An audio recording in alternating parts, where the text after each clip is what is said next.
झारखंड विधानसभा चुनाव की भी बात कर लेते हैं, क्योंकि पहले चरण के लिए अब कल वोटिंग होनी है और इस चरण में पहले दौर में 15 जिलों की 43 सीटों के लिए मतदान होगा।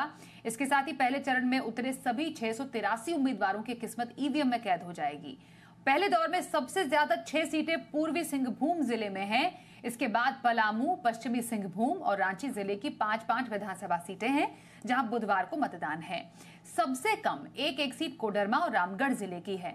झारखंड चुनाव के पहले चरण में चर्चित सीटों में सरायकेला, रांची, जमशेदपुर पश्चिम, जगन्नाथपुर और जमशेदपुर पूर्व शामिल हैं। ज्यादा जानकारी के लिए हमारे साथ हमारे सहयोगी प्रशांत झा हैं। प्रशांत झा से फोन लाइन पर ज्यादा अपडेट लेते हैं। प्रशांत, पहले चरण में क्या तस्वीर देखने को मिल रही है? चंपई सोरेन कितने प्रभावी साबित होंगे? देखिए स्वाति, जो पहले फेज के चुनाव है उसमें आप जान लीजिए कि सीएम जो पूर्व सीएम है चंपई सोरेन और उनका जो बेटा है बाबूलाल सोरेन, इनका भविष्य भी दांव पे लगा हुआ है। इसके अलावा जो पूर्व सीएम रहे हैं अर्जुन मुंडा, उनकी पत्नी मीरा मुंडा का भी भविष्य दांव पे है।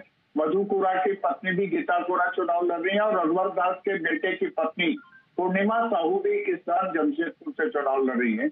और ये देख लीजिए कि कुल 43 जो सीट है, इस सीट में सबसे इम्पोर्टेंट बात ये है कि इस बार आप सरायकेला की बात कर लीजिए, जहां से चंपई सोरेन खुद चुनाव लड़ रहे हैं और जमीन घोटाले में जब हेमंत सोरेन जेल गए थे उसके बाद चंपई सोरेन को सीएम बनाया गया था।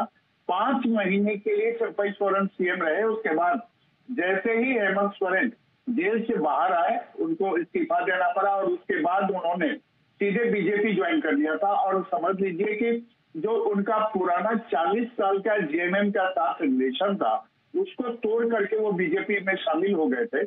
और कोल्हान की जो ये 14 सीट है उसमें सरायकेला बहुत ही इंपॉर्टेंट सीट है। 2019 में आप जान लीजिए जो चुनाव हुआ था तो बीजेपी को कोल्हान में एक भी सीट नहीं मिली थी, लेकिन इस बार चंपई सोरेन के बीजेपी में आने के बाद ये माना जा रहा है कि बीजेपी का वहां से खाता भी खुलेगा, 5-6 सीटें मिल सकती हैं। और ये बहुत ही इंपॉर्टेंट सीट इस बार जो पहले चरण का चुनाव है उसका है। वहीं दूसरी जो सीट है इस बार वो घाटशिला की सीट है। घाटशिला से बाबूलाल सोरेन की जो है बाबूलाल सोरेन जो चंपई सोरेन के बेटे हैं वो वहां से चुनाव लड़ रहे हैं। और बाबूलाल सोरेन के सीधा मुकाबला है रामदास सोरेन से जो जेएमएम के प्रत्याशी हैं।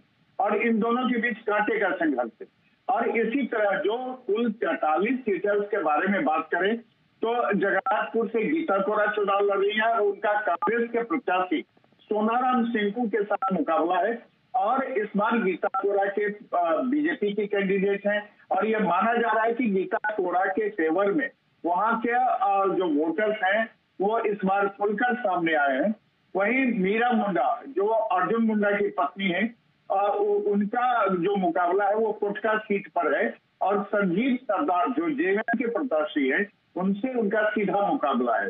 इसी तरह जमशेदपुर पश्चिमी की बात करें तो हर सरयू राय जनता दल यू से चुनाव लड़ रहे हैं। जो बीजेपी इस बार झारखंड में जनता दल यू को जो 2 सीटें मिली हैं उसमें से सरयू राय जमशेदपुर पश्चिमी से चुनाव लड़ रहे हैं। और पिछली बार ये इंडिपेंडेंट तौर पर चुनाव लड़े थे और इस बार ये माना जा रहा है कि सरयू राय की स्थिति हमेशा से मजबूत रही है।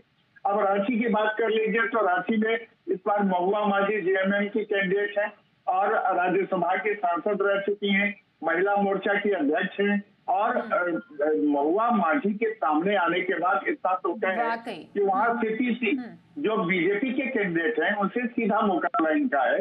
इसके बाद लोहरदगा, रामेश्वर। बिल्कुल प्रशांत जी, आपने बिल्कुल सही बताया कि काफी बड़े बड़े नाम हैं, बड़े बड़े नामों की किस्मत दांव पर है और बस 24 घंटे से भी कम का वक्त बाकी है जब झारखंड के पहले चरण की वोटिंग यहां पर शुरू हो जाएगी। 43 सीटों पर ये वोट डाले जाएंगे और इस पर ताजा अपडेट तो हम आगे आपसे लेते रहेंगे। फिलहाल इस डिटेल के लिए आपका हम धन्यवाद करना चाहते हैं।